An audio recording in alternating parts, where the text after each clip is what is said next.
بلوچ قوم روح زمین پر اچانک وارد ہونے والی کوئی نئی قوم نہیں، بلکہ آج سے سینکڑوں سال پہلے لکھی جانے والی کتابوں میں ان کا ذکر ملتا ہے۔ بلوچ اپنے رہن سہن، لباس اور تہذیب و ثقافت میں اپنے ارد گرد موجود تمام اقوام سے بہت مختلف ہیں۔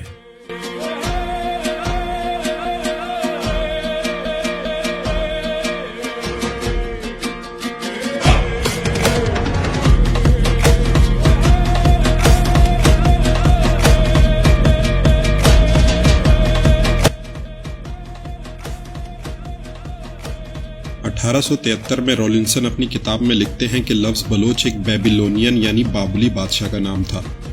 ڈیمس 1904 میں لکھتے ہیں کہ لفظ بلوچ کے معنی ہیں تاج خروس، جو 6 صدی میں بلوچ سپاہیوں کا لوگو تھا۔ جبکہ ہرسفیلڈ نے 1908 میں اپنی کتاب میں لکھا کہ بلوچ کے معنی اونچا بولنے کے ہیں، اور کچھ لوگ یہ بھی مانتے ہیں کہ لفظ بلوچ 2 الفاظوں کا مجموعہ ہے جو سنسکرت کے ہیں، بل اور اوچ۔ بل کے معنی ہیں طاقت اور اوچ کے معنی ہیں اعلیٰ، یعنی اعلیٰ طاقت والے لوگ۔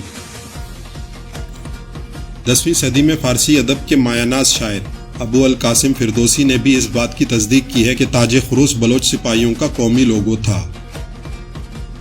ہندوستان کی تاریخ میں بلوچوں کا ذکر کچھ یوں آتا ہے کہ ہندوستان کے بادشاہ ناگا باتا نے ایک طاقتور فوج کے حملے کو ناکام بنایا تھا۔ اس فوج کا نام ولاچا ملیچاس لکھا گیا ہے۔ ہندوستان کے مشہور آرکیولوجسٹ بندرکر کے مطابق ولاچا ملیچاس کے معنی ہیں خارجی بلوچ۔ یہاں جس فوج کا ذکر ہے وہ بنو امیہ کی فوج تھی اور سندھ فتح کر کے آئی تھی۔ جی ہاں، یہ محمد بن قاسم کی فوج تھی جن کا تعلق حلب سے تھا۔ آج بھی مکران کوسٹل ہائی وے اور سندھ کے مختلف علاقوں میں ان شہداء کی قبریں موجود ہیں، اور ان قبروں میں بہت سی ایسی قبریں ہیں جن میں بلوچی نام درج ہیں۔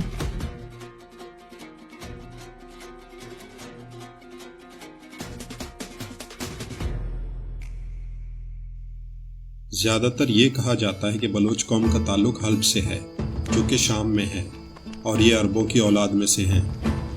آج بھی ایک بڑی تعداد بلوچوں کی حلب میں آباد ہے، لیکن اس کے تاریخی شواہد نہیں ملتے کہ بلوچ قوم عربوں کی اولاد میں سے ہے،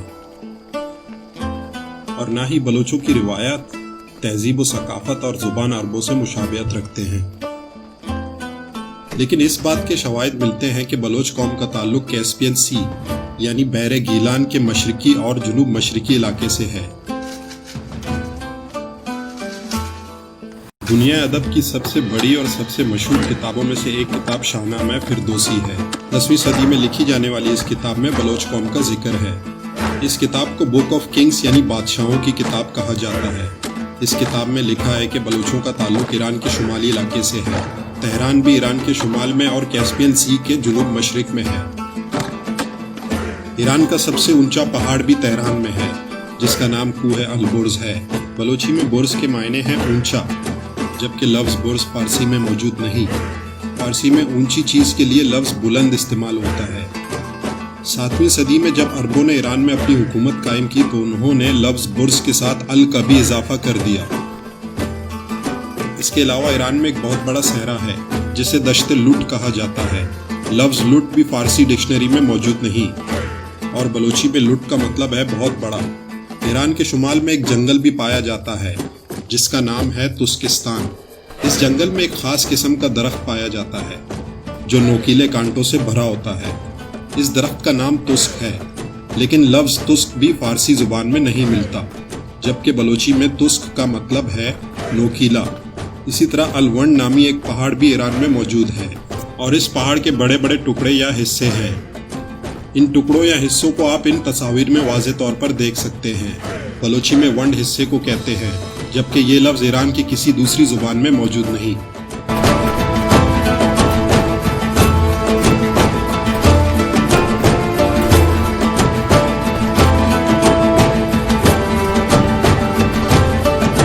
آج کل پاکستان میں ہر جگہ ایک ترکش ڈرامے کے چرچے زبان زد عام ہیں۔ اس ڈرامے نے سابقہ تمام ریکارڈ توڑ ڈالے۔ ارطغرل غازی نامی یہ ڈرامہ ترکی سے بھی زیادہ پاکستان میں مقبول ہو گیا ہے۔ اس ڈرامے کا ایک ریکارڈ یہ بھی ہے کہ صرف 15 روز میں यूट्यूब पर 10 लाख से भी ज्यादा सब्सक्राइबर हो गए। तुर्की में इस ड्रामे की पहली किस्त को 5 सालों में 1 करोड़ 20 लाख बार देखा गया है, जबकि अगर पाकिस्तान की बात की जाए तो इस ड्रामे के पाकिस्तानी यूट्यूब चैनल पर पहली किस्त को सिर्फ 3 हफ्तों में 2.5 करोड़ से जायद बार देखा गया है। इस ड्रामे में मुख्तलिफ जगह बलूची सकाफत को अय्या किया गया है और ये भी दिखाया गया है कि काई कबीले में भी बलोच रहते थे। इसके अलावा हल्ब में भी बलोचों को दिखाया गया है। तारीख की बहुत सी किताबों से इस बात के शवाहिद मिलते हैं कि बलोच सैकड़ों साल पहले हल्ब में रहते थे। आज भी बलोचों की एक बड़ी तादाद वहां आबाद है। चंद साल पहले की जाने वाली मरदमशुमारी के मुताबिक तुर्कमेनिस्तान में बलोचों की आबादी 1 लाख से जायद है, जो कहीं से हिजरत करके नहीं गए बल्कि वहां के आबाई लोग हैं। तुर्कमेनिस्तान भी कैस्पियन सी के साहिल पर है।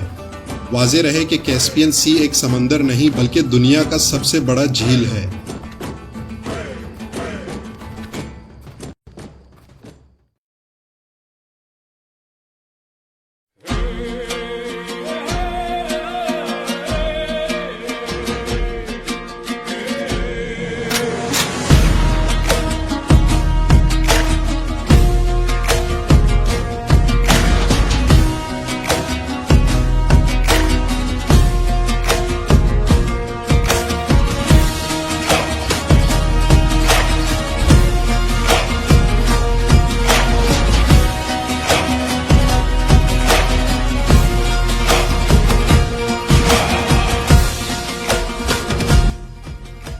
अब सवाल ये पैदा होता है कि काई कबीले का ताल्लुक कहाँ से था। अर्तुगरुल गाजी का ताल्लुक अहलद से था, जो कि कैस्पियन सी के मशरिक में है। यही इनकी जाए पैदाइश भी है। सीजन 2 में मुख्तलिफ इकसात में अहलद का जिक्र आता है। काई कबीले ने वैन नामी झील और कैस्पियन सी के दरमियान मुख्तलिफ इलाकों में हिजरत की और इस बात के तारीखी शवाहिद मौजूद हैं कि बलोचों का ताल्लुक कैस्पियन सी के मशरिकी इलाके से था। नसीर दश्ती अपनी किताब द बलोच एंड बलूचिस्तान में लिखते हैं कि बलोचों का पुराना नाम बालाचिक था, जो बालाशगान के रहने वाले थे। बालाशगान भी कैस्पियन सी के मशरिक और वैन झील के दरमियानी इलाके का पुराना नाम था, जैसा कि आप इस पुराने नक्शे में देख सकते हैं। आज इस इलाके का कुछ हिस्सा तुर्की और कुछ हिस्सा अजरबैजान में पड़ता है।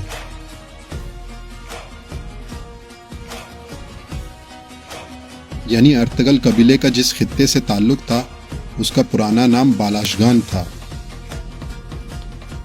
जब बलोचों ने ईरान की तरफ हिजरत की तो फारसियों ने इन्हें बालाच का नाम दिया, जो बाद में तब्दील होकर बलोच हो गया। इसके अलावा अरबों ने इन्हें बलोच कहा।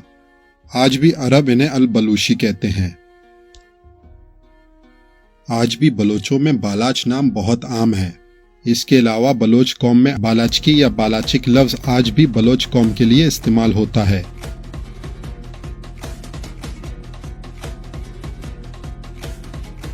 ईरान के मगरबी इलाकों से लेकर तुर्कमेनिस्तान तक और तुर्कमेनिस्तान से लेकर वैन झील तक आज भी लाखों बलोच रहते हैं, जो कहीं से हिजरत करके नहीं गए बल्कि वहां सैकड़ों साल से आबाद हैं।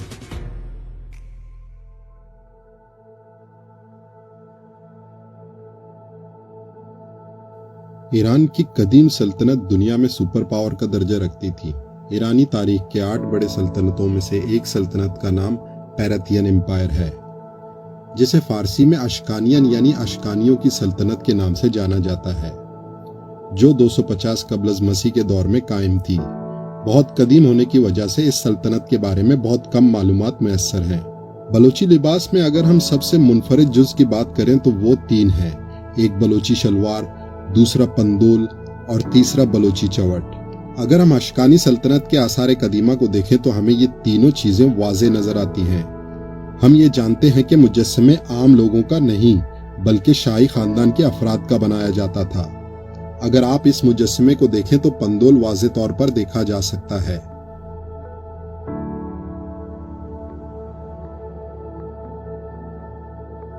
इसके अलावा मुख्तलिफ मुजस्सिमों में शाही खानदान को बड़ी शलवारें पहने हुए देखा जा सकता है।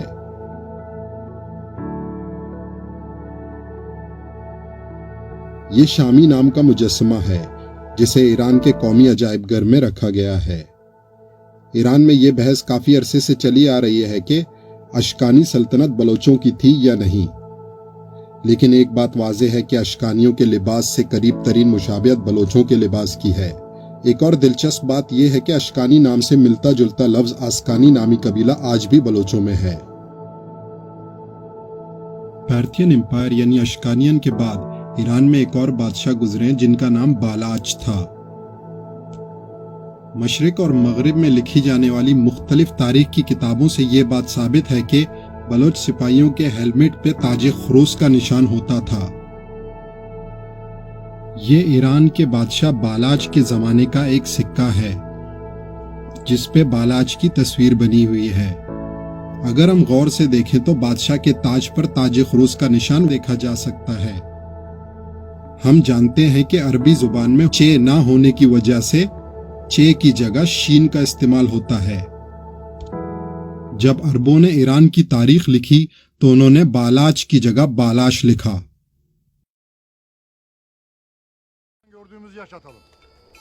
10वीं सदी में पैदा होने वाले ईरान के कौमी शायर, फारसी अदब की तारीख के सबसे अजीम शायर, दुनिया अदब की सबसे अजीम किताबों में से एक किताब शाहनामा यानी बादशाहों की किताब के मुसन्निफ अबू अल कासिम फिरदौसी के बलोच कौम पे लिखे जाने वाले इन अशार के साथ मैं इस वीडियो का इख्तिताम करना चाहूँगा।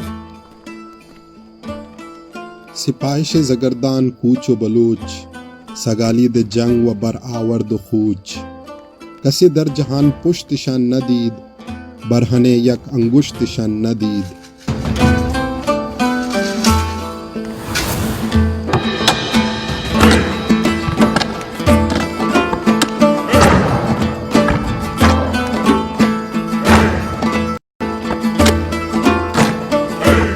इन अशार का उर्दू में तर्जुमा कुछ यूं बनता है।